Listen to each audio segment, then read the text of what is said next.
নেন ভাই।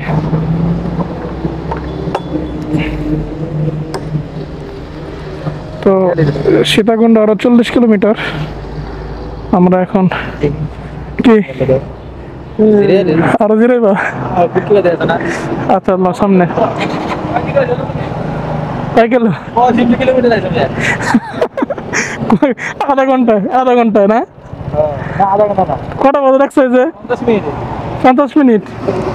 7:59। 7:09 টান দিয়েছিলাম। হ্যাঁ 50 মিনিট।